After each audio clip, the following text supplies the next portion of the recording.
Hello learners, I welcome you all to this lecture on manpower planning. In this lecture, I will describe you manpower planning formulated at different levels and its various approaches. I am Dr. Chandrakant Sahu, Institute of Management and Information Technology, Cuttack. I would like to give you a quick recap of the previous lectures. In the previous lectures, I have given you the syllabus orientations.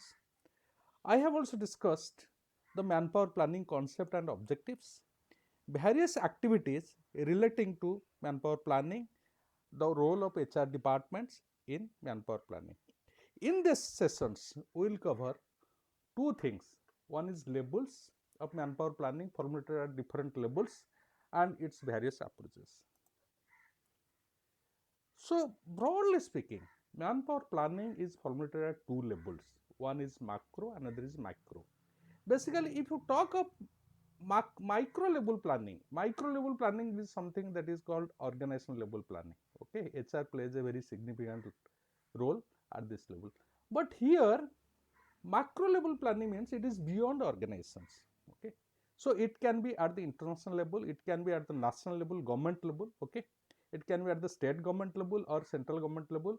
It can be at every sectoral level. It can be at individual level also. Sometimes what happens, we use this sectoral and industrial level interchangeably. That means sometimes we call IT sector also, sometimes we also call IT industry. Okay, so there should not be any sort of confusions because interchangeably sometimes these are also used. Okay, so basically when we talk of micro level planning, manpower planning, we talk of population planning and control, literacy and educations, health and medical care, housing, employment equations, like kind of things, employment, unemployment situations we talk of. Okay, so we can talk of this international level plan, human resource planning at international level, that there is also some of the international body like UNICEF. Okay, UNICEF and WHO, that means these two organizations, and there are also many other international wings who are also playing significant role for human development across the world. Okay, so basically if you talk of UNICEF, it is that United Nations agency. Okay, United Nations, okay, that international children emergency funds. Okay, so it works in over 190 countries and territories to save children's lives, to defend their rights, and to help them fulfill their potential from early childhood through adolescence. It also works with partners around the world to promote policies and expand access to services that protect all children. It has also helped reduce child mortality all over the world by working to reach the most vulnerable children everywhere. It also works around the world to support quality learning for all the children. Especially, it also works for the vulnerable sections of vulnerable section of children's basically.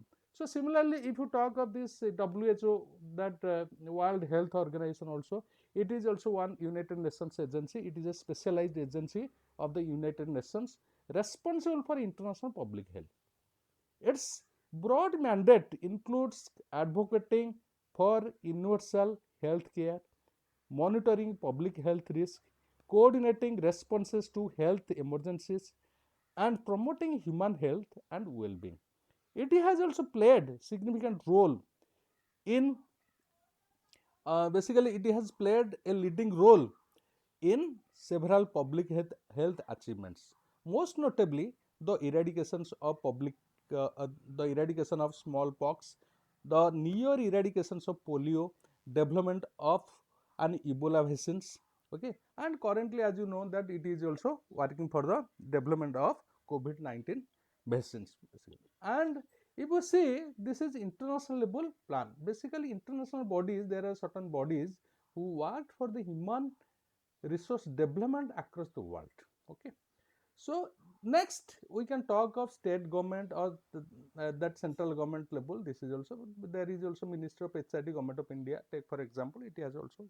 So if you talk of this, so population planning, is varies, because if you see population is that our population is increasing exponentially. So we our land area is fixed. It if it if population increases, population that gradually increases, or it increases at an alarming rate, there will be also problem, because when population is increasing in a country, accordingly we need to develop infrastructure. There will be pressure on infrastructure, water resources, health infrastructure, take for example education. So all these things have to be planned accordingly. But as our land area is fixed, accordingly what happens, government of India is also taking a lot of measures for population control. If you see, because of that, that could be one of the reasons. If you see, in the last 3 decades, population growth rate has slightly decreased. Okay, so this is about national level planning. Similarly, take for example manufacturing. If you see, manufacturing sectors creates a lot of jobs, because a lot of semi skilled and unskilled people get placed here. And service sectors, if you talk of service, so mostly they need intellectual labors, or what you call white collar employees, and they provide jobs, less number of jobs to the blue collar employees basically. So industry level according also, this is also very much important, we must understand, because the particular industry or particular sector people require that requirement, accordingly as per their requirement, government of India has to that provide the right kind of education to them, so that they can be that well placed in various industry or the sectors. Okay, so basically if you talk of micro level, as we have discussed, that micro level plan is micro level plan, it is organizational level plan. Okay, so HR plays a significant role at the corporate level. Basically when you talk of corporate, that HR policy, HR has different that programs like recruitment, selection, training and development, welfare management programs, if you see, or reward management program. There are various kinds of programs being conducted by HR. So basically when we talk of planning of certain programs or implementation of certain programs, we need a policy for implementation. So otherwise, suppose take for example training need assessment. So how the organization can go for training need assessment, what kind of tools or methods can be used for assessments. Okay, so similarly you can talk of recruitment and selections, like how to recruit people, how many percentage of people can be recruited internally, how many percentage of people can be recruited externally. So when you talk of these sources of recruitment, all these are all policy matters. Okay, similarly we can need various kinds of policy. Take for example grievance redressal policy. Okay, so policy, so execution may happen at the operational level, but policy decisions when we talk of, it is at the micro level. So there are also like intermediate planning, intermediate level planning. Take for example take Tata group of companies, it has a large it has a good number of SBU, strategic business unit. So at the individual level there can be certain decision can be taken regarding recruitment, regarding retention strategy, regarding layoff planning. Okay, so all these things can be taken at intermediate level. So operational level, take for example operational level training and development for a particular department. Okay, so that can be at the operational level. Suppose take for example a particular department, suppose sales is not growing. Okay, sales is not increasing, take for examples. So is it the problem of that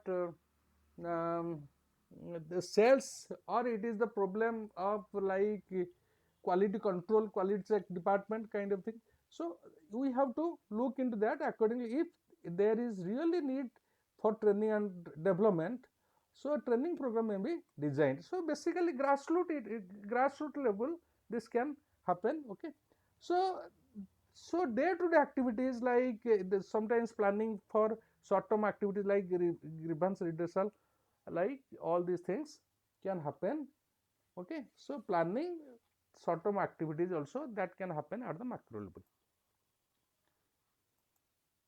So let us see, this is just this slide talks about the census in India and employment and unemployment situation in India. So this, if you see census year from 1901 and 2011, if you look at this annual growth rate, or you can talk of the percentage of population growth rate, decadal growth of populations, okay, you can see this, okay, this is the growth, okay.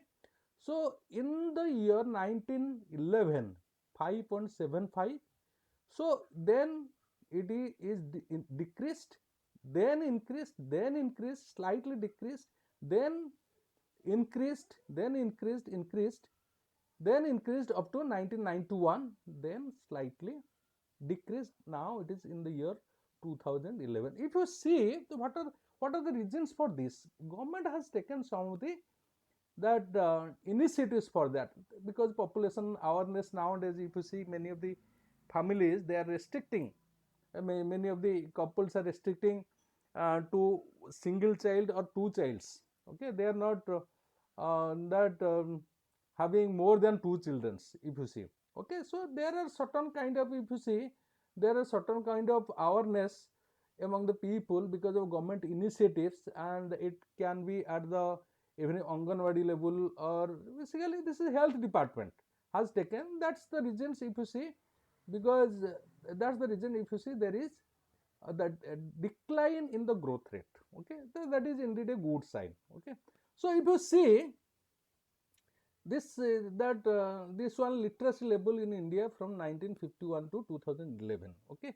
So literacy rate is also increasing, okay. Population is also increasing, though the growth rate has slightly decreased, but population has increased. Accordingly, literacy rate, if you see, it has also increased. So this is for male, this is for female, okay. So female populations literacy, basically when you talk of population among female, it is lesser than male. However, there also, if you see in the year 1951, okay, it was there that literacy rate is less than 50%, but it is around more than around 63-64%, whereas it is that in case of male it is 82, 83, like that, okay. So basically, if you see, there is a increased trend in literacy rate among both the genders, okay. But if you see, it's when education is increasing, people are becoming literate, so it is expected that people should also get employment opportunities, okay. So this is another that picture that I have given, okay. So this is you can see that from the year 1999 to 2000, this is a survey, okay, by NCEUS. So this has taken between this year 3-year survey it has taken. So what we have got here, if you see, there are informal and formal sectors, and there is also organized and unorganized sectors, okay. So basically, what is formal sectors? If you know, Wikipedia defines the formal sectors as activities that are tasked and monitored by the government, and activities involved are included in GDP. This is very much important, okay. But in informal sector, if you talk of informal sector, it is neither taxed nor included in the GDP, gross domestic or gross domestic product or gross national product. Basically, informal sector, you can talk of these agriculture sectors, okay. So we can talk of this, okay. So when we talk of this that organized sector basically is incorporated with appropriate authority or government, okay, and it follows its rules, that this sector follows the rules and regulations formulated by the government, okay. Basically, if you talk of that who are who comes under this, mostly state and central governments, the enterprises also come of this. Okay, so banking will come, railway will come, insurance will come also. Okay, and so on. So unorganized sectors, when you talk of unorganized sector, okay, unorganized sectors, when you talk of, it is characterized by the household manufacturing activities and small scale industry. Okay, so these are things. If you see the trend, if you see, so informal sectors in, if you see informal sectors in 1999 2000, it was mostly, it was providing unorganized, informal sector was providing this many employment, whereas unorganized sector it was very less. Okay, it was very less. Similarly, if you see this informal sectors here also, it is the same situation here. Okay, that means what we have to understand, that informal sectors plays a leading role in India in providing or in creating jobs. Okay, so then we can talk of this, that what is the unemployment situation in India. Okay, so basically, so opportunity, job opportunities, and people encashing the job opportunity, if you see. So this is a picture that has been taken from from January 2016 to March 2020. This is the period, and if you see, there is a steep rise. It is because of what? Because of pandemic, that corona or COVID-19 situation, this has increased. Because during this situation, if you see, there is economic slowdown. That also happens in the year 2007 and 8, and there was economic recessions was also there. There is many of the employees lost their jobs. This is the situation. So if you see, India's unemployment rate remains steady at 23.5% in May 2020, according to a survey conducted by Center for Monitoring Indian Economy. Okay, so the situation, if you see, it is very gloomy. Okay, so it is expected that when people are becoming educated, they should also get employment opportunity. But however, if you see, a there is a misfit between the education and the skill demanded by the that companies or the sectors or the industry. Okay, so then we'll discuss about, then we can discuss about various kinds of approaches. Okay, various kinds of approaches to manpower planning. There are many approaches. Some are like socio demand approach, rate of return approach, return on investment approach, qualitative approach, quantitative approach. Sometimes combination of more than two approaches maybe, or maybe qualitative and quantitative approach may be also used. Okay, basically what this socio demand approach says, the social demand approach lies on the assessment of society's requirement for education. In principle, it is an exaggeration of individual demand for education in respect of all individuals within the society. It is not always possible, particularly large society, to assess individual demand for education. In practice, therefore, socio-demand approach lies on a projection of past trend in demographic aspects of population and the enrollment at the different levels of education. So when we talk how many children are reaching the age of education, accordingly infrastructure or health or school requirement will be accordingly decided. Okay, that will impact the school infrastructure availability. Okay, so therefore it is very much significant, that we need to, or what socio demand approach says, that a projection of past trends in demographic aspects of the population like age, gender, all these things have to be taken into consideration, and their enrollment at different levels of education. Different levels means it may be primary level or secondary or high school levels or college level, all these things have to be seen. Okay, socio-demand approach is thus capable of revealing the number of students with differently type of professional preparations that may be given target dates based on past experiences.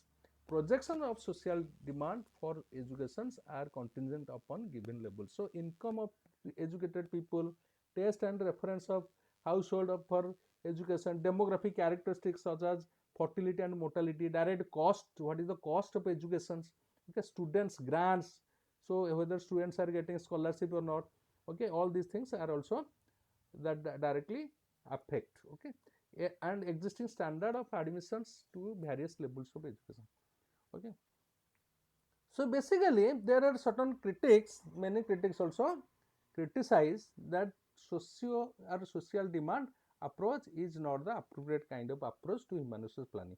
They argue that the decision to choose more or less education beyond a legal school learning age is made by an individual who attaches a positive value to the present and the future benefits of the education. Suppose take for example, we can talk of compulsory elementary education, but there is nowhere it is written that there should be compulsory higher education. Okay, so higher educations, when you talk of, it is the decision of the individuals who that pursue a particular kind of higher studies, okay. So but basically government work for the that um, uh, elementary educations, okay.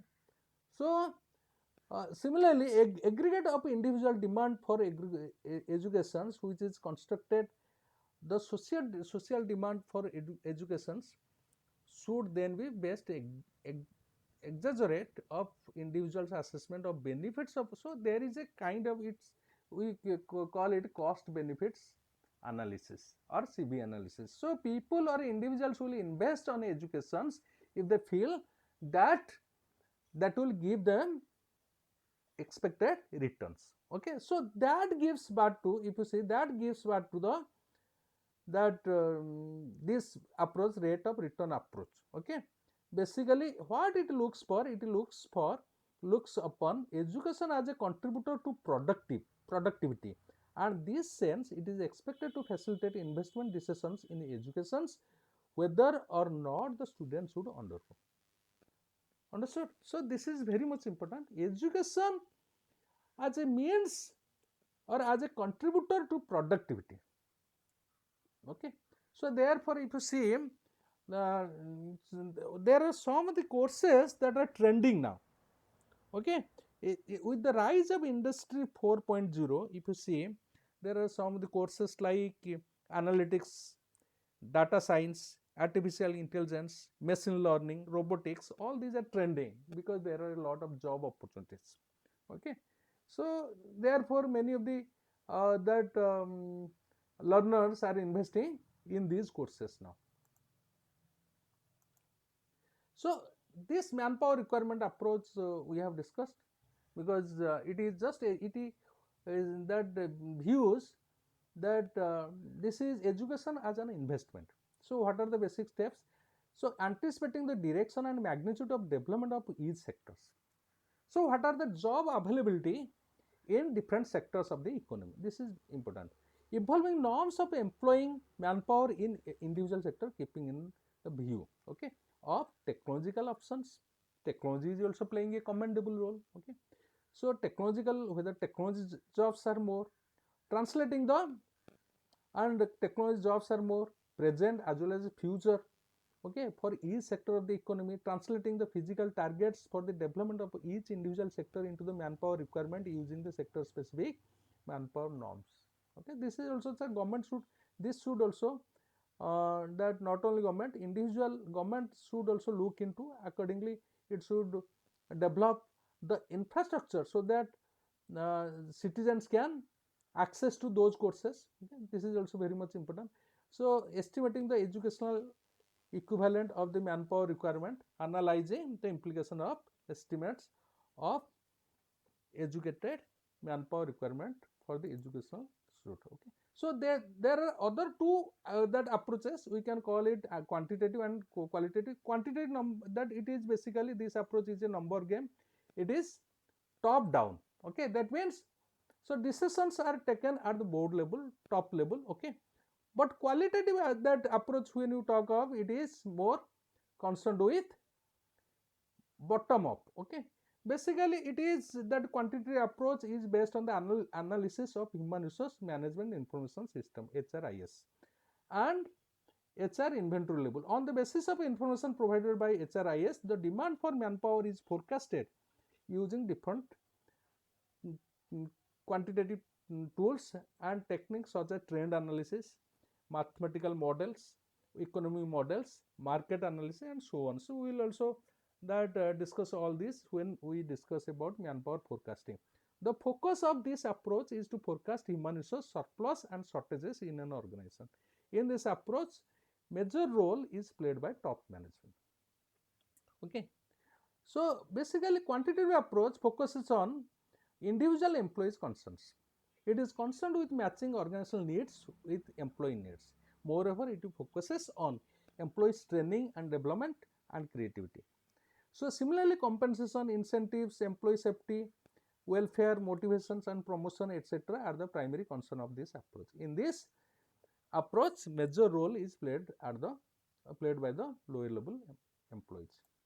So basically when you talk of mixed approach, it's a combination of both top down and bottom up approaches.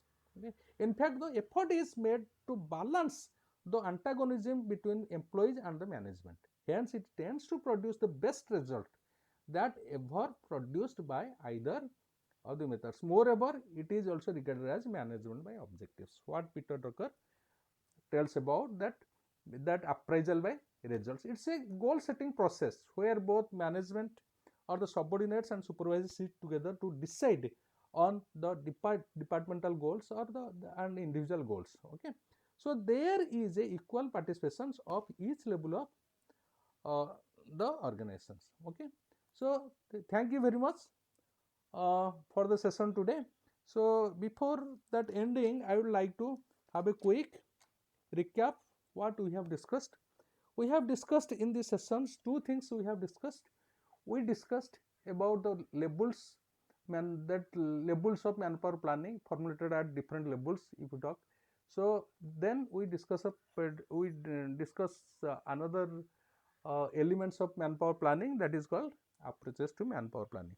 So when we talk of manpower planning, we discuss about macro level planning, we discuss about micro level planning.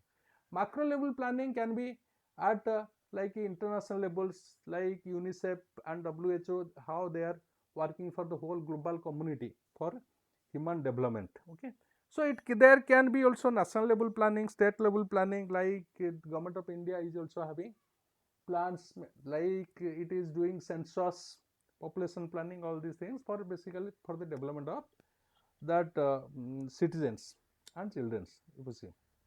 Okay, there can be also sectoral planning, there can be also like industry level planning. Then we also discussed about micro level planning, that is called organizational planning. And after that we also discussed about various approaches to manpower planning. So one such approach is manpower planning approach is socio demand approach. Then we discussed about rate of return approach. Okay, we also discussed about and quantitative approach, qualitative approach. We discussed about like mixed approach also we also discussed. Okay, so thank you very much. So we'll have another lectures next time. We'll discuss about the factors affecting manpower planning. Thank you.